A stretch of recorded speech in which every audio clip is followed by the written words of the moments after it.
बिस्मिल्लाहिर्रहमानिर्रहीम। आज हमारा टॉपिक है कि किडनी क्या होते हैं। हमारे फिजियोलॉजी के अंदर 2 चैप्टर बचे हुए थे, एक किडनी और एक रेस्पिरेटरी सिस्टम। आज हम किडनी डिस्कस करेंगे और उसके बाद एक रेस्पिरेटरी वाला हमारा चैप्टर बच जाएगा। सबसे पहले देखते हैं कि किडनी हमारे बॉडी में कहाँ प्रेजेंट है। एक तो हमारे किडनी जो है एब्डोमेन के अंदर प्रेजेंट है, ठीक है। तो ये होते हैं पोस्टीरियर साइड पे, तो हम बॉडी की पोस्टीरियर साइड देखते हैं, क्योंकि पोस्टीरियर साइड पे हैं तो हम बॉडी की पोस्टीरियर साइड पे इन्हें देखते हैं, ठीक है। तो सबसे पहली चीज़ जो नोट करने वाली है, ठीक है, आपको पता होना चाहिए लेफ़्ट किडनी कौन सा है, राइट किडनी कौन सा है। तो मैं आपको डायग्राम के अंदर इधर बताऊँ तो ये आपका राइट किडनी है, इस साइड वाला, और इस साइड वाला लेफ़्ट किडनी, ठीक है। किडनी ये वाला है, ये आपका राइट किडनी और ये आपका लेफ़्ट किडनी, ठीक है। अगर आप देखें तो आपका जो राइट किडनी है वो थोड़ा सा नीचे है, लोअर है, और लेफ़्ट किडनी जो है वो थोड़ा सा ऊपर है। और ये भी आप नोट कर लें कि किडनी को जो प्रोटेक्शन दे रही है, ठीक है, वो आपकी नीचे वाली 2 रिब्स भी प्रोटेक्शन दे रही हैं, ठीक है। ये 2 रिब्स भी आपके किडनी को प्रोटेक्शन दे रही हैं, और उसके अलावा पीछे जो पोस्टीरियर साइड पे आपके बॉडी के मसल्स हैं वो भी इसे प्रोटेक्शन दे रहे होते हैं, ठीक है। उसके बाद हम देखें कि ये किडनी वाक़ई कहाँ है। अगर हम देखें तो किडनी जो है ये वर्टिब्रा के हिसाब से देखें तो इस वर्टिब्रा से लेके, ठीक है, ये इस तक आते हैं, ठीक है। तो ये जो है ये T12 है, ये T12 वर्टिब्रा से लेके ये आते हैं L3 तक, L3 तक ये प्रेजेंट होते हैं, ठीक है। ये भी आपको बात समझ में आ गई। अगर अब इसके रिलेशनशिप देखें, ये बाज़ दफ़ा ना रिलेशनशिप का क्वेश्चन आ जाता है कि किडनी के सुपीरियर क्या है, इन्फीरियर क्या है, एंटीरियर क्या है। तो सबसे पहले हम देखते हैं राइट किडनी के रिलेशनशिप, ठीक है। इधर इससे देख लेते हैं, इस साइड से, ये इस साइड पे आपका राइट किडनी है, ठीक है। इसके रिलेशनशिप आपने देखने हैं, ये आपको पीछे की तरफ से नज़र आ रहा है, ठीक है। तो सबसे पहले इसका देखते हैं सुपीरियर रिलेशनशिप में क्या आता है। अगर इसका सुपीरियर रिलेशनशिप देखें तो इसके ऊपर आपको नज़र आ रहा है ये वाला पोर्शन, ये है सुप्रारेनल ग्लैंड। तो इसके सुपीरियरली क्या होता है, सुप्रारेनल ग्लैंड होता है, ठीक है। और इसके एंटीरियरली देखें तो एंटीरियरली आपको नज़र आएगा, इस राइट किडनी के एंटीरियरली क्या नज़र आ रहा है, ये आपको राइट लोब ऑफ लीवर नज़र आ रहा है, ठीक है। उसके अलावा और क्या नज़र आ रहा है आपको राइट किडनी में, आपको ये ड्यूडेनम नज़र आ रही है, ये वाली जो ड्यूडेनम है, ठीक है, स्टमक के बाद जो शुरू होती है। उसके बाद आपको नज़र आ रहा है एक कलून का फ्लेक्सर। ये अब वैसे तो पूरी ये कि ये पूरी की पूरी कलून है, लेकिन इसके ना 2 आपको फ्लेक्सर नज़र आती हैं, 2 बेंडिंग, एक ये वाली बेंडिंग और एक ये वाली बेंडिंग। इस बेंडिंग को हम बोलते हैं ये हेपेटिक फ्लेक्सर है, क्योंकि ये आपके लीवर यानी हेपेटिक के साथ ये फ्लेक्स हो रही है। और इस फ्लेक्सर को हम बोलते हैं स्प्लीनिक फ्लेक्सर, क्योंकि इधर आपकी साथ स्प्लीन खड़ी होती है, उस स्प्लीन के साथ ये टर्नओवर कर रहा है। तो अगर हम राइट किडनी के रिलेशनशिप देख रहे हैं तो राइट किडनी के एंटीरियर में कौन सा फ्लेक्सर होगा कलोन का, ये हेपेटिक फ्लेक्सर होगा कलोन का, ठीक है। ये ड्यूडेनम होगी, राइट लोब ऑफ लीवर होगा। उसके अलावा गाल ब्लैडर भी आ जाती है इसके रिलेशनशिप में, ये एंटीरियरली अगर देखें। और इसके देखें अपना पोस्टीरियरली अगर देखें तो पोस्टीरियरली वो मैं आपको बता चुका हूँ, ये नीचे वाली 2 रिब्स आ जाती हैं, ठीक है। ये वाली रिब और ये वाली रिब, उसके अलावा आपके इधर पोस्टीरियर मसल्स आ जाते हैं, ठीक है। और बाद में अगर लेफ़्ट किडनी के रिलेशनशिप देखें, ठीक है, ये आपका लेफ़्ट किडनी है इस साइड वाला, ठीक है, ये आपका लेफ़्ट किडनी है, इसका रिलेशनशिप देखें तो लेफ़्ट किडनी में आपको ज़्यादा चीज़ें नज़र आती हैं, ठीक है। एक तो सुपीरियरली तो वो सुप्रारीनल ग्लैंड नज़र आता है, ठीक है। अगर एंटीरियरली देखें, एंटीरियरली सबसे पहले तो आपको नज़र आएगा ये वाला जो फ्लेक्सर है, इसको स्प्लीनिक फ्लेक्सर बोलते हैं। क्यों स्प्लीनिक फ्लेक्सर बोलते हैं, क्योंकि इधर स्प्लीन वाक़ई होती है। ये मैं आपको स्प्लीन दिखाता हूँ, ठीक है, कट करके। ये अब आपको स्प्लीन क्लियर नज़र आएगी, ठीक है। ये स्प्लीन है, और ये पीछे की तरफ जो है हमारा किडनी है, क्योंकि किडनी पोस्टीरियर साइड पे होते हैं, ठीक है। तो इसकी अगर रिलेशनशिप में देखें तो एंटीरियरली हमें क्या क्या नज़र आ रही हैं। एक तो हमें वो स्प्लीनिक फ्लेक्सर नज़र आ रहा था, ठीक है। दूसरे नंबर पे ये स्प्लीन नज़र आ रही थी, हमें स्टमक नज़र आ रहा है, ठीक है। और पंक्रियाज की हमें टेल नज़र आ रही है, ठीक है। उसके अलावा हमें क्या क्या नज़र आते हैं, हाँ, ड्यूडेनम भी इधर से गुजरती है, ठीक है। अगर ऊपर देखें तो हमें ऊपर जो है डायाफ्राम भी नज़र आ रहा था, लेकिन वो मैंने काट दिया। इस तरह बाकी रिलेशनशिप भी बता सकते हैं। अब हम चलते हैं मेन इसके फंक्शन की तरफ, ठीक है। मेन इसकी स्ट्रक्चर क्या है, स्ट्रक्चर की तरफ चलते हैं। अब हम देखते हैं कि हमारे किडनी की स्ट्रक्चर क्या है। सबसे पहले पता होना चाहिए जो हमारी किडनी है ये यूरिनरी सिस्टम का पार्ट है, और यूरिनरी सिस्टम जो है ये एक्सक्रीटरी सिस्टम का पार्ट है, जो बॉडी से जो वेस्ट प्रोडक्ट होते हैं उनको एक्सक्रीट करता है, ठीक है। उसके बाद किडनी के और क्या काम है, एक तो ये वेस्ट प्रोडक्ट को रिलीज़ कर रहा है, उसके अलावा ये साथ साथ में ये एसिड बेस बैलेंस को भी कायम रखता है बॉडी के अंदर, और वाटर और इलेक्ट्रोलाइट बैलेंस को भी कायम रखता है। इलेक्ट्रोलाइट में क्या आ जाता है, इलेक्ट्रोलाइट के अंदर आपके कीटाइन और इनाइन आ जाते हैं, यानी ये आपके बॉडी के अंदर सोडियम आइंस को, क्लोराइड आइन को, पोटाशियम आइन को, फॉस्फेट आइन को, ठीक है, उसके अलावा और कौन से आइन होते हैं, ठीक है, और भी काफ़ी सारे आइन हैं जिनको ये आपके बॉडी के अंदर बैलेंस में रख रहा होता है। ये इलेक्ट्रोलाइट बैलेंस भी हम पढ़ेंगे। अगर ये एसिड बेस बैलेंस और वाटर और इलेक्ट्रोलाइट बैलेंस का रख रहा है तो इसका मतलब है ये बॉडी के हेमोस्टेसिस में मदद दे रहा है, ठीक है। अब हम देखते हैं इसकी स्ट्रक्चर आपने वैसे पहले पढ़ी हुई है, ठीक है, लेकिन मैं मज़ीद आपको थोड़ा इधर तफसील से दिखाता हूँ। सबसे पहले आपको ये तो पता है कि जो हमारा किडनी है इसके दो पार्ट होते हैं, एड्रीनल कॉर्टेक्स और एड्रीनल मेडुला।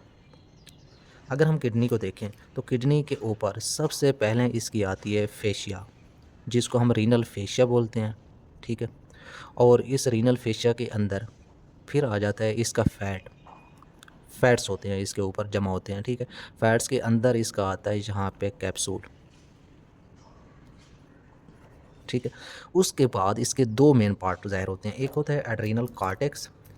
एड्रीनल कॉर्टेक्स है इसका ये बाहर वाला पोर्शन, ठीक है, जिससे मैंने कलर किया हुआ है, ये सारा का सारा एड्रीनल कॉर्टेक्स है। एड्रीनल मेड्यूला है इसके अंदर वाला पोर्शन, ठीक है। एड्रीनल मेड्यूला जो है ये अंदर वाला पोर्शन है और इसका कलर एड्रीनल मेड्यूला का डार्क होता है, काफ़ी गहरा रंग होता है, ठीक है, इसका लाइट कलर होता है। उसके बाद अगर हम देखें एड्रीनल कॉर्टेक्स को, इसके दो पार्ट आपको नज़र आते हैं, क्योंकि इसका लाइट कलर है तो ये सिर्फ बाहर ही नहीं होता बल्कि अंदर की तरफ भी कुछ पार्ट होता है इसका, ठीक है। इसका पहला पार्ट है कार्टिकल लेब्यूल या आर्चिस बोलते हैं, वो ये वाला पार्ट होता है, ठीक है। ये कार्टिकल लेब्यूल या कार्टिकल आर्चिस है, ठीक। मैं कलर कर देता हूँ इसको। ये वाला जो पोर्शन है ये कार्टिकल लेब्यूल या कार्टिकल आर्चिस है। उसके अलावा ये दरमियान में ये आपको जो कॉलम्स नज़र आ रहे हैं यहाँ पे यहाँ पे यहाँ पे, इनको हम बोलते हैं रीनल कॉलम्स, ठीक है। ये दरमियान वाले ये रीनल कॉलम्स हैं, और ये कार्टिकल लेब्यूल और रीनल कॉलम्स ये दोनों एड्रीनल कॉर्टेक्स के पार्ट हैं, ठीक है। उसके बाद हम देखते हैं कि ये सबसे ये बड़ी आपको स्ट्रक्चर नज़र आ रही हैं, ये वाली, ये आपके कहलाते हैं पायरामिड्स। स्टोरी कुछ इस तरह है कि आपने पढ़ा था कि किडनी के अंदर जो उनके फंक्शन यूनिट हैं वो नेफ्रॉन्स हैं, और नेफ्रॉन्स आपको पता है कहाँ होते हैं, या तो कार्टेक्स के अंदर होते हैं, ये कार्टेक्स है तो इसके अंदर नेफ्रॉन होगी, ये उसका ग्लोमेरुलस, ये उसका convoluted tubule, lobe of Henle, फिर डिस्टल ट्यूब्यूल, ठीक है, और आखिर पे कलेक्टिंग डक्ट, और कलेक्टिंग डक्ट जो हैं वो इन्हीं में जाके खुलती हैं। तो ये आपको पता होना चाहिए कि जो आपकी नेफ्रॉन्स हैं वो दो टाइप्स की होती हैं, एक कार्टिकल नेफ्रॉन जो एड्रीनल कार्टेक्स के अंदर होती है, दूसरी होती है जक्स्ट्रा मेडुलरी नेफ्रॉन जो कुछ तो कार्टेक्स के अंदर होती हैं और बाकी जो हैं वो मेडुला के अंदर होती हैं, ठीक है, जहाँ पे बले खा के और यहाँ पे ओपन हो जाती हैं, ठीक है। और जब नेफ्रॉन जो हैं हमारे ब्लड को फ़िल्टर करती हैं तो हमारे ब्लड के अंदर से वेस्ट फ़िल्टर होके कलेक्टिंग डक्ट के ज़रिए आ जाता है इन बड़ी बड़ी ट्यूब्स के अंदर, यहाँ पे आ जाता है, ठीक है। और इन बड़े बड़े जो हमें पायरामिड्स नज़र आ रहे हैं, इनकी पायरामिडल शेप की वजह से इनका नाम है पायरामिड्स, ये हमारे हैं पायरामिड्स, ठीक है। इन पायरामिड्स का जो ये लास्ट वाला पोर्शन है जहाँ पायरामिड्स जो है क्लोज़ हो रही हैं, ये आगे जाके क्लोज़ हो रहे हैं, थोड़े कम साइज़ के होते जा रहे हैं, इनको हम बोलते हैं रीनल पेपिला, ठीक है।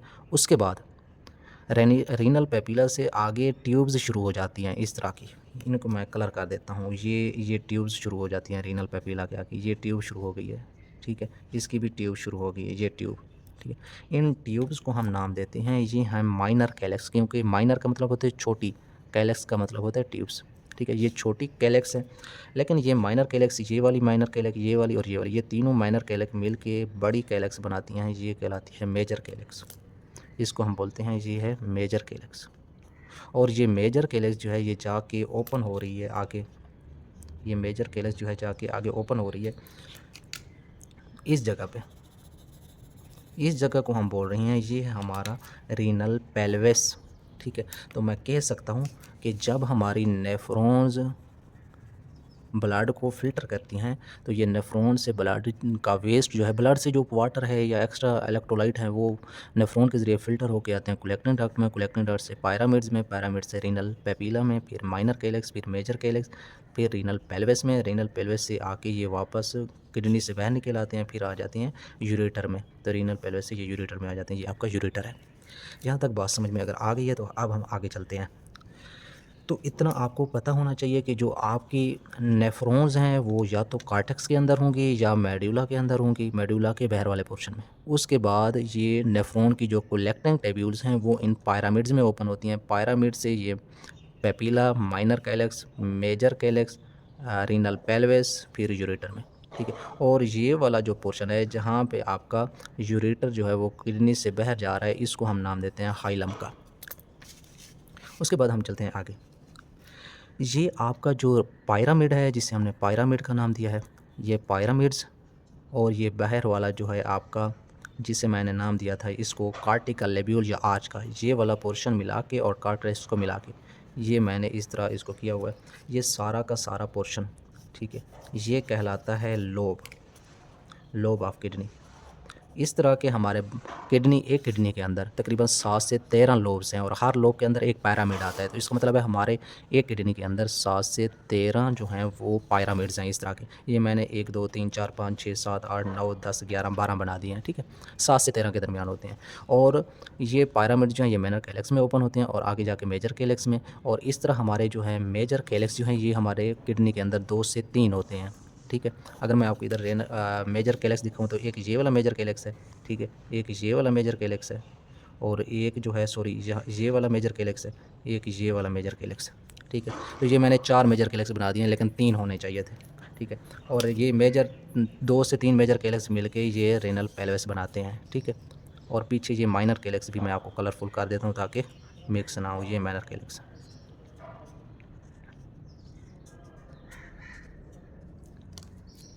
यहाँ तक अगर आपको समझ आ गई है तो अब हम इसकी पढ़ते हैं अपना ब्लड सप्लाई, ठीक है।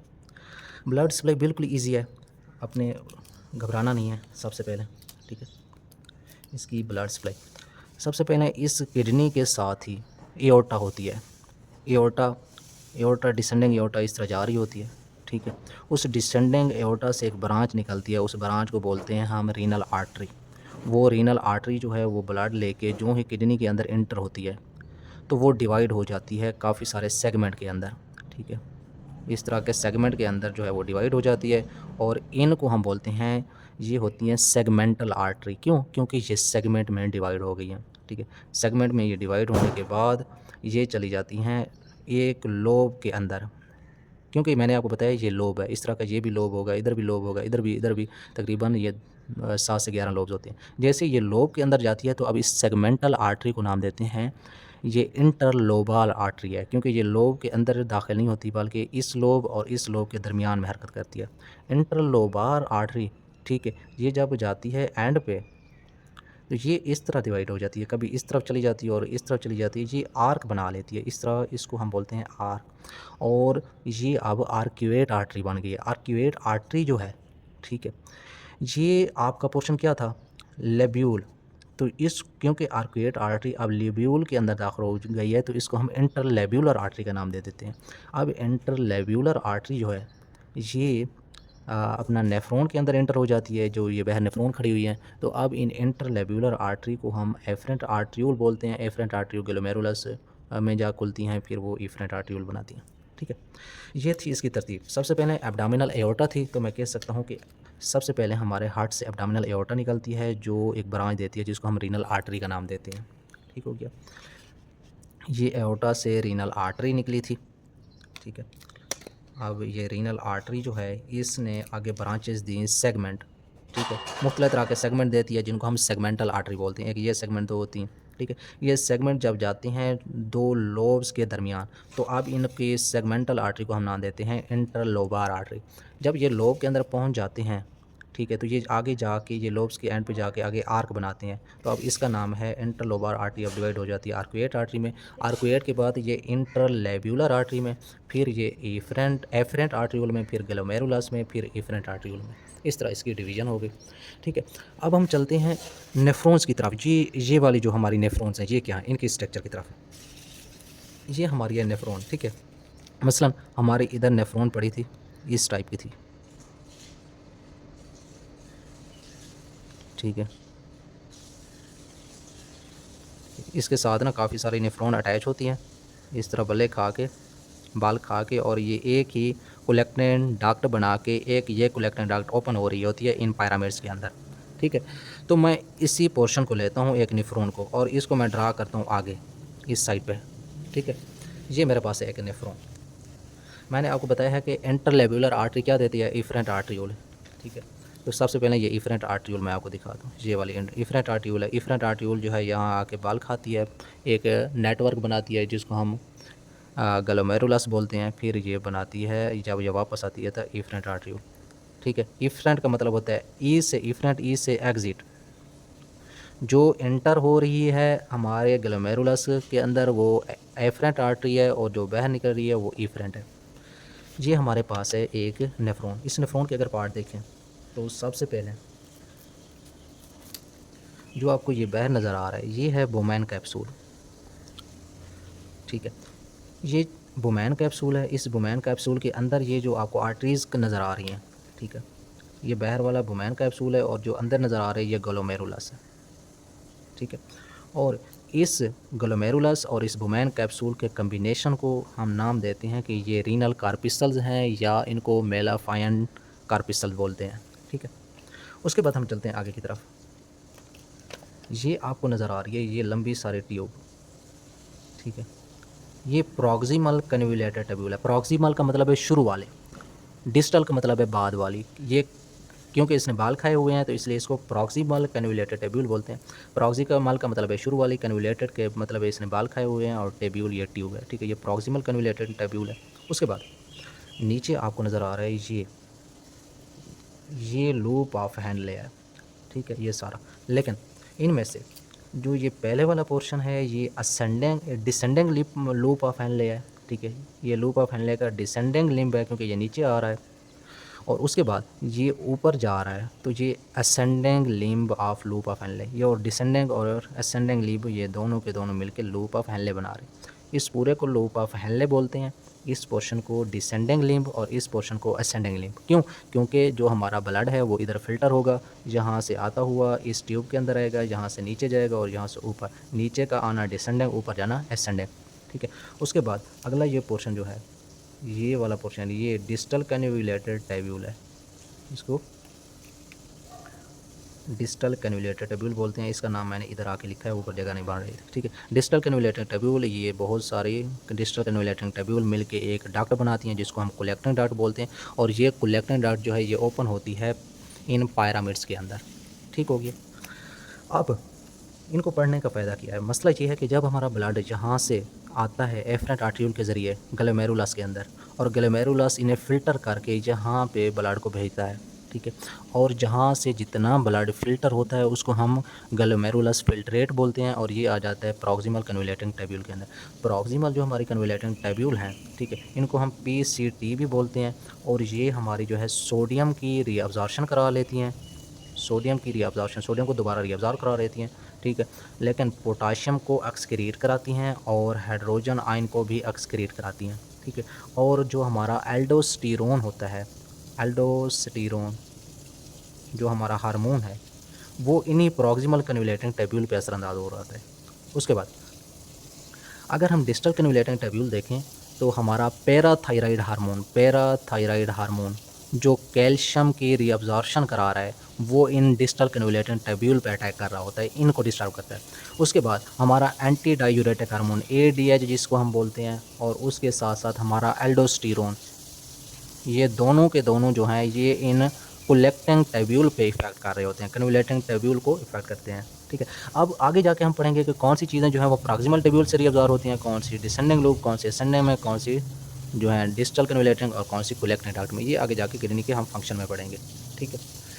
उसके बाद मैं आखिरी चीज़ एक बताना भूल गया हूँ कि वो ये है कि ये हमारी जो ट्यूब्यूल कहलाती है ये यूरिनिफेरस ट्यूब्यूल है। इसके दो पोर्शन होते हैं, एक इसका होता है कलेक्टिंग ट्यूब्यूल पोर्शन, एक इसका होता है रीनल कार्पिसल्स या मेलाफाइन ट्यूब्यूल्स। कलेक्टिंग ट्यूब्यूल्स कौन सी हो जाती हैं? कलेक्टिंग ट्यूब्यूल्स के अंदर proximal tubule, loop of Henle, distal convoluting tubule आ जाता है, और कलेक्टिंग डक्ट आ जाता है। और रीनल कार्पिसल्स या मेलाफाइन कार्पिसल में क्या आ जाता है? ग्लोमेरुलस और बोमैन कैप्सूल आ जाते हैं, ठीक है। ये दो चीज़ें आ जाती हैं। उसके बाद जब मैंने आपको ये आर्टरीज़ वाली अरेंजमेंट बताई, कभी कभी सवाल आ जाता है वेंस का, कि वेंस की अरेंजमेंट किस तरह होती है। ये आर्टरीज़ की जिस तरह जा रही है ना अरेंजमेंट, वेंस की इसी तरह वापसी आती है, यानी इफरेंट आर्ट्रियोल से इंटरलेब्यूलर वेन बन जाती है, आर्क्यूएट वेन बन जाती है, फिर interlobar vein, segmental when, renal vein और बल्कि इधर जो एब्डोमिनल एओर्टा की बजाय इधर बन जाती है इन्फीरियर वेना केवा, जो कि आपके हार्ट के अंदर जाके खुलती है। ये मैं आपको डायग्राम से भी दिखा देता हूँ।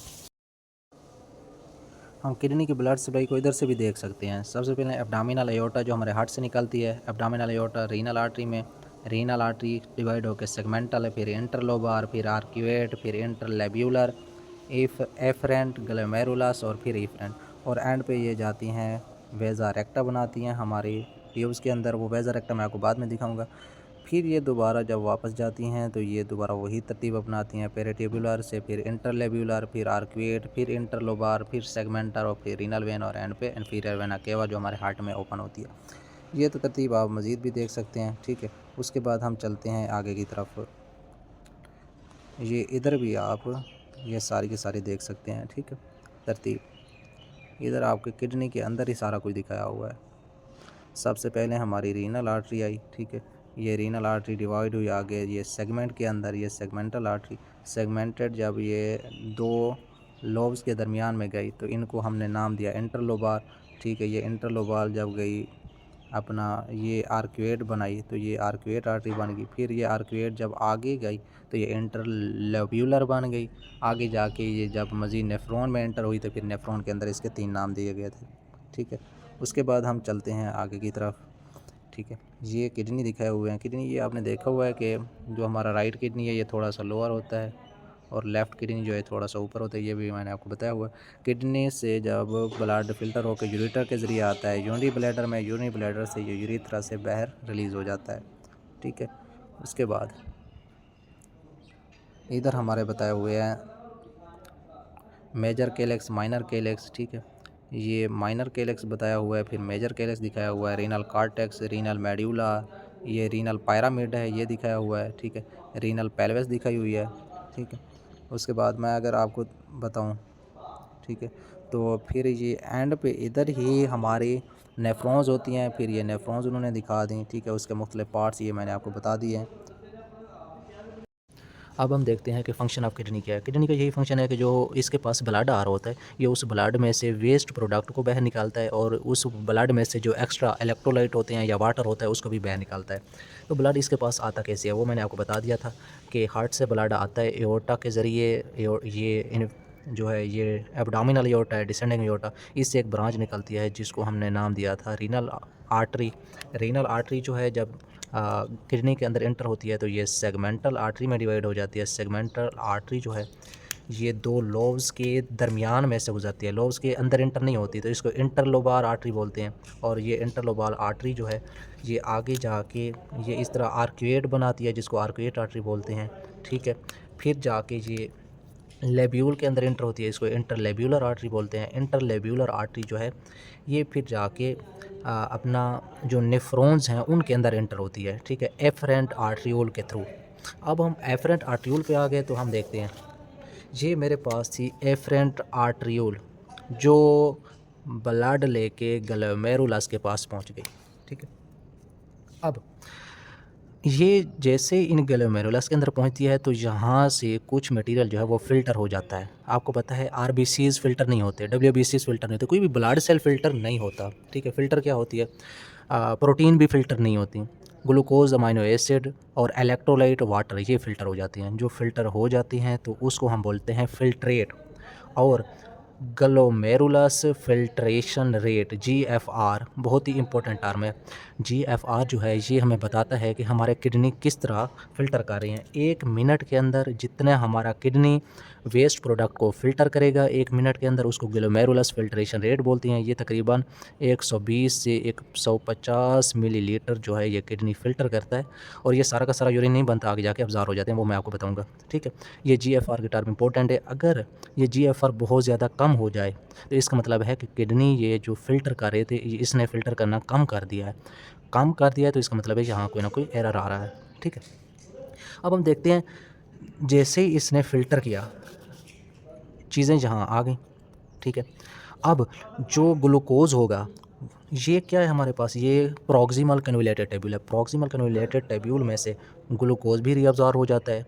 किस ज़रिए, वो आपको पता है, ग्लूकोज अब्ज़ॉर्ब होता है SGLT2 गेट के ज़रिए। SGLT2 ये आपने पहले पढ़ा हुआ है। अमाइनो एसिड रीअब्ज़ॉर्ब होते हैं, ठीक है, वो भी आपको पता है। GLU2 या SGLT2 ये मुख्तलिफ तरीक़ों से के ज़रिए अमाइनो एसिड भी रीअब्ज़ॉर्ब हो जाते हैं पहले ही पोर्शन के अंदर, ठीक है। उसके बाद आगे होती है आयन की इलेक्ट्रोलाइट जो फ़िल्टर हुए थे, उनमें से वो बताते हैं जो पोटाशियम आयंस हैं वो भी रीअब्ज़ॉर्ब हो जाते हैं इसी पोर्शन में से, ठीक है। और उसके साथ फास्फेट आयन PO42 नेगेटिव ये भी इसी जगह से रीअब्ज़ॉर्ब हो जाते हैं। उसके बाद हमारे पास एक इम्पोर्टेंट आता है, वो होता है, ये है सोडियम हाइड्रोजन पंप, ठीक है। ये क्या काम कर रहा है, ये हमारे सोडियम आयन जो हैं उनकी रीअब्ज़ॉर्प्शन करा रहा है। सोडियम को पकड़ के बाहर निकालता है और उसी दौरान हाइड्रोजन को एक्सक्रीट कराता है।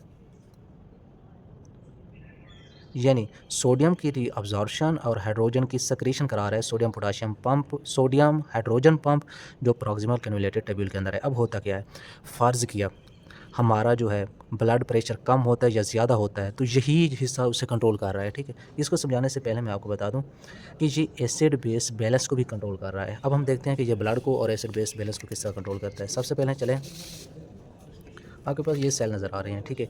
ये सेल होते हैं दरअसल प्रॉक्सिमल कन्वैलेटेड टेब्यूल की इस वाल पे, ठीक है।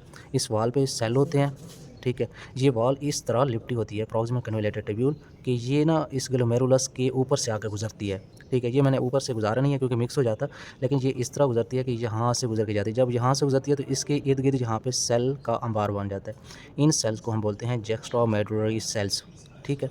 अब होता क्या है, जब ब्लड का प्रेशर हमारे बॉडी के अंदर हुआ कम, तो थोड़ा ब्लड जो है एफरेंट आर्टरियोल के ज़रिए आएगा, यहाँ आएगा ग्लोमेरुलस के अंदर थोड़ा ब्लड आएगा क्योंकि ब्लड प्रेशर कम हो गया। तो उस नतीजे में ये जो है सेंस करते हैं कि अब ब्लड प्रेशर कम हो गया है। जैसे ये लो ब्लड प्रेशर को सेंस करते हैं तो ये extramedullary cells low blood pressure की सूरत में रिलीज़ करते हैं रेनिन, ठीक है। रेनिन का काम है, ये क्या करता है रेनिन, रेनिन जो है ये एंजियोटेंसिन को एंजियोटेंसिन 1 में कन्वर्ट करता है। उसी दौरान हमारे किडनी के अंदर होता है एंजियोटेंसिन कन्वर्टिंग एंजाइम जो एंजियोटेंसिन 1 को एंजियोटेंसिन 2 में कन्वर्ट करता है। एंजियोटेंसिन 2 जो है ये 3 काम करता है।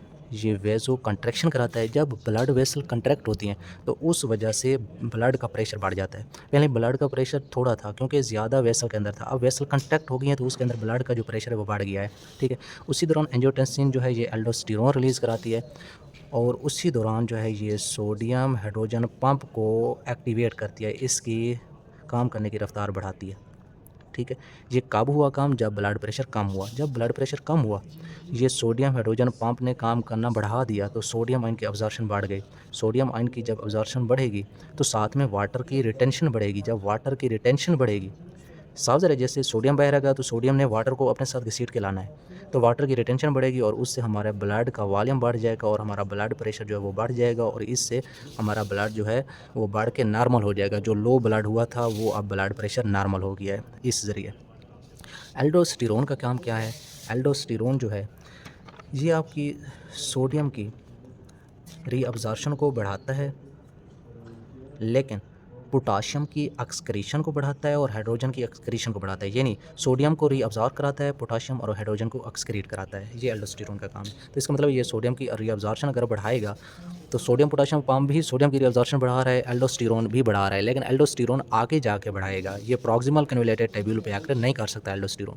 तो ये एक तरह का काम है कि हमारा ब्लड प्रेशर किस तरह कंट्रोल किया जाता है। ये सारे आयन जो हैं इनमें से अगर मैं आपको बताऊँ कि हमारा जो सोडियम आयन है, ठीक है, ये तकरीबन 65% सोडियम आयन इधर ही रीअब्ज़ॉर्ब हो जाता है। उसके अलावा जो पोटाशियम आयंस हैं ये भी 65 इधर ही रीअब्ज़ॉर्ब हो जाते हैं, ठीक है।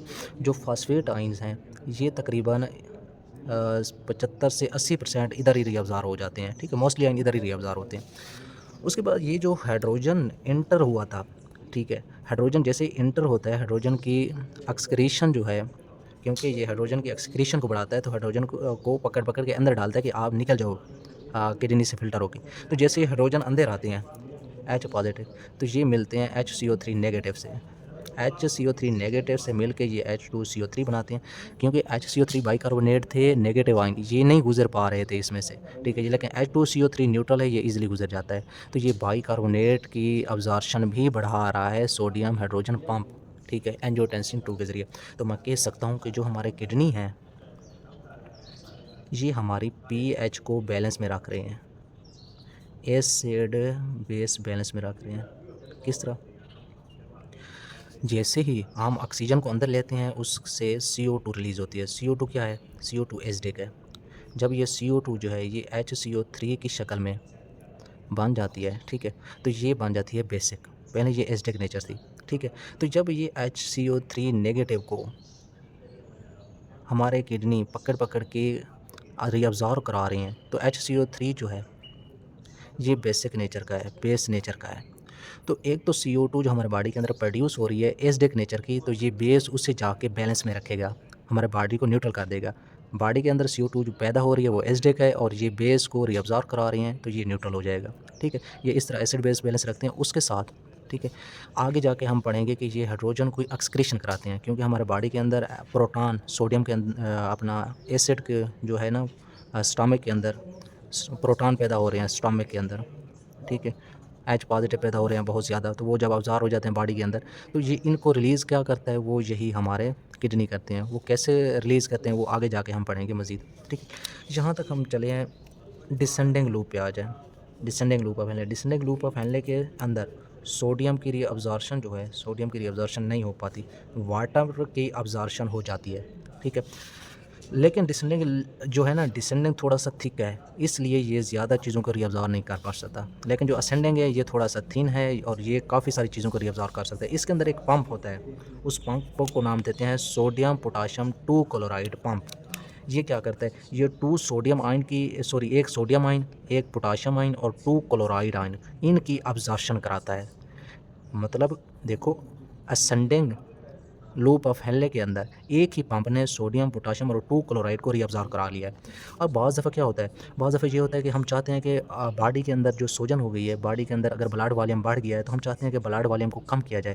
तो हम कोशिश करेंगे कि इस सोडियम पोटाशियम 2 क्लोराइड पंप को रोकें, ताकि ये सोडियम पोटाशियम और 2 क्लोराइड ये आयन को पकड़ के रीअब्ज़ॉर्ब ना कराए, और जब ये रीअब्ज़ॉर्प्शन नहीं होगी तो ब्लड वॉल्यूम ऐसे कम हो जाएगा, ठीक है। तो जब हम चाहते हैं कि जो ब्लड वॉल्यूम पेशेंट का कम किया जाए, तो हम डायूरेटिक मेडिसिन देते हैं। डायूरेटिक मेडिसिन से उसका जो यूरिन है वो बढ़ जाता है। कैसे बढ़ता है? क्योंकि ये डायूरेटिक जो हैं ये लूप पे जाके, असेंडिंग लूप ऑफ हेनले पे जाके नेगेटिव इफेक्ट डालती हैं और इसको रोकती हैं, और ये जो है ये इन आयन को रीअब्ज़ॉर्ब नहीं कराता। जब ये आयन रीअब्ज़ॉर्ब नहीं होते तो इनके साथ वाटर रीअब्ज़ॉर्ब नहीं होता।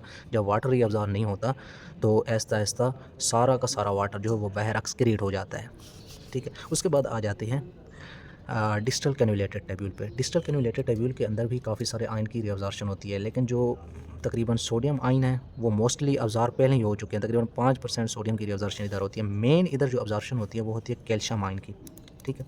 यहाँ आता है कैल्शियम सोडियम एक्सचेंजर, जो क्या करता है, कैल्शियम को अब्ज़ॉर्ब कराता है, सोडियम को एक्सक्रीट कराता है, ठीक है। जब हमारे बॉडी के अंदर कैल्शियम का लेवल हो जाएगा लो, उसी दौरान पैराथायराइड हार्मोन रिलीज़ होता है। पैराथायराइड हार्मोन जो है कैल्शियम की अब्ज़ॉर्प्शन को बढ़ाता है, फॉस्फेट की अब्ज़ॉर्प्शन को कम करता है, ठीक है। तो जब ये पैराथायराइड हार्मोन आके इस सोडियम कैल्शियम एक्सचेंजर को कहेगा कि आप काम करना ज़्यादा करो, तो उससे कैल्शियम की रीअब्ज़ॉर्प्शन बढ़ जाएगी। तो इस तरह पैराथायराइड हार्मोन किडनी के अंदर कैल्शियम की रीअब्ज़ॉर्प्शन बढ़ा रहा है। ये कहाँ हो रहा है? ये डिस्टल कैन्युलेटेड टेब्यूल के अंदर हो रहा है। यही इसी तरह के एमसीक्यूज़ आते हैं कि कैल्शियम की अब्ज़ॉर्प्शन कहाँ हो रही है? डिस्टल कैन्युलेटेड टेब्यूल के अंदर हो रही है, और इसको बढ़ा कौन रहा है? पैराथायराइड हार्मोन बढ़ा रहा है, ठीक है। उसके बाद हम आ जाते हैं कलेक्टिंग टेब्यूल्स के अंदर। कलेक्टिंग टेब्यूल्स के अंदर वाटर की रीअब्ज़ॉर्प्शन होती है, लेकिन एक ख़ास वक्त में, जब हमारा ब्लड वॉल्यूम कम हो जाए, तो उस दौरान हमारा anti diuretic hormone ADH release होता है। ADH जो हार्मोन है ये जाता है डिस्टल कैन्युलेटेड टेब्यूल्स के सेल होते हैं, वो होते हैं प्रिंसिपल सेल। उन प्रिंसिपल सेल के अंदर होते हैं छोटे छोटे पोर्स, जिनको हम एक्वापोरेंस कहते हैं। ये जो है ये वाटर की अब्ज़ॉर्प्शन कराते हैं। ये नॉर्मली बंद होते हैं, जब ADH रिलीज़ होता है तो ये इनको ओपन करता है, और वाटर की रीअब्ज़ॉर्प्शन से क्या होता है, हमारा ऐसा ब्लड वॉल्यूम बढ़ के पूरा हो जाता है, क्योंकि वाटर रीअब्ज़ॉर्ब हो रहा होता है, ठीक है। उसके अलावा मैंने आपको बताया था एंजियोटेंसिन 2 जो है एल्डोस्टेरोन रिलीज़ करा रहा है। एंजियोटेंसिन जो एल्डोस्टेरोन है उसके मैंने काम आपको बताया था कि सोडियम की रीअब्ज़ॉर्प्शन को बढ़ाना, हाइड्रोजन की एक्सक्रीशन को बढ़ाना। तो हाइड्रोजन की एक्सक्रीशन किस तरह बढ़ाता है? एल्डोस्टेरोन जो है ये आपके सोडियम की रीअब्जॉर्प्शन बढ़ाता है, लेकिन इसके अपना कोलेक्टिंग टेब्यूल के अंदर एक ख़ास किस्म के सेल होते हैं जिनको इंटरकलेटेड सेल बोलते हैं। उनके अंदर होते हैं हाइड्रोजन पंप। वो क्या करते हैं, वो हाइड्रोजन को पकड़ के एक्सक्रीट कराते हैं। इस वजह से हमारे बॉडी के अंदर जो हाइड्रोजन आयन होते हैं, एसिडिक होती है हमारे बॉडी, वो आहिस्ता यूरिन के ज़रिए बाहर रिलीज़ हो जाते हैं और हमारा बॉडी एसिडिटी से बच जाता है। यानी हमारा जो एसिड बेस बैलेंस है वो यही किडनी जो है वो मेंटेन रख रहे हैं। कैसे मेंटेन रख रहे हैं वो मैंने आपको बताया है कि क्योंकि हमारे ब्लड के अंदर ऑक्सीजन भी एसिडिक नेचर की है, CO2 भी एसिडिक नेचर की है। CO2 को न्यूट्रलाइज़ करने के लिए HCO3 जो है वो रीअब्ज़ॉर्ब हो रही हैं प्रॉक्सिमल कन्वोल्यूटेड ट्यूब्यूल के अंदर, और हाइड्रोजन आयन एक्सक्रीट हो रही हैं डिस्टल कन्वोल्यूटेड ट्यूब्यूल के अंदर। ठीक है, ये इस तरह हमारे आयंस को, इलेक्ट्रोलाइट को हमारा जो किडनी है ये मेंटेन रखता है। आपको ये पता होना चाहिए कि कौन सा आयन कहाँ रिलीज़ हो रहा है। ठीक है, उसके बाद तकरीबन जहाँ तक सारा कवर हो गया। नॉर्मल रूटीन में हमारा जो ग्लूकोज़ है वो 100 का 100% रीअब्ज़ॉर्ब हो जाता है। जितना ग्लूकोज़ जहाँ से फ़िल्टर हुआ था सारा रीअब्ज़ॉर्ब हो जाता है। HCO3 99% रीअब्ज़ॉर्ब हो जाते हैं, सोडियम 99.4, क्लोराइड भी 99, यानी HCO3, सोडियम और क्लोराइड ये मोस्टली रीअब्ज़ॉर्ब हो जाते हैं। पोटाशियम जो है ये एक्सक्रीट होता है, कम रीअब्ज़ॉर्ब होता है। यूरिया जो है ये 50% रीअब्ज़ॉर्ब होता है, 50% एक्सक्रीट होता है। और क्रेटिनिन जो है वो सारी की सारी एक्सक्रीट हो जाती है। ठीक है, कुछ भी क्रेटिनिन रीअब्ज़ॉर्ब नहीं होती दोबारा। ठीक, और यहाँ से भी आप देख सकते हैं जो हमारा पोटाशियम है यहाँ से 65% रीअब्ज़ॉर्ब होता है, हमारा फास्फेट 75 to 80%, सोडियम इतने %। ठीक है, ये मैंने सारा बताया हुआ है। उसके बाद जो मेन बात है, जब यहाँ से सारे की सारी चीज़ें रीअब्ज़ॉर्ब होके हमारा मोस्टली चीज़ें रीअब्ज़ॉर्ब हो गई, जहाँ पे जो वेस्ट बच जाता है जिसको हम अब नाम देते हैं यूरिन का।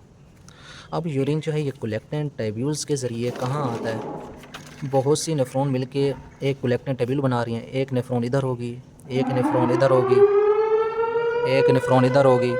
ठीक है, एक नेफ्रॉन इधर, बहुत सी नेफ्रॉन मिलके एक कोलेक्टिंग ट्यूब्यूल बनाती हैं। ठीक है, और ये कोलेक्टिंग ट्यूब्यूल और इस तरह की बहुत सी कोलेक्टिंग ट्यूब्यूल मिलके ये बहुत सी कलेक्टिंग ट्यूब्यूल मिलके पिरामिड में यूरिन को रिलीज़ करती हैं। पिरामिड से यूरिन आता है पैपिला के अंदर, जहाँ से माइनर कैलेक्स से मेजर कैलेक्स, यहाँ से जो है मेजर कैलेक्स से पेल्विस में, पेल्विस से यूरेटर में, यूरेटर से यूनिट ब्लैडर और यूरेथ्रा के ज़रिए रिलीज़ हो जाता है। ठीक है,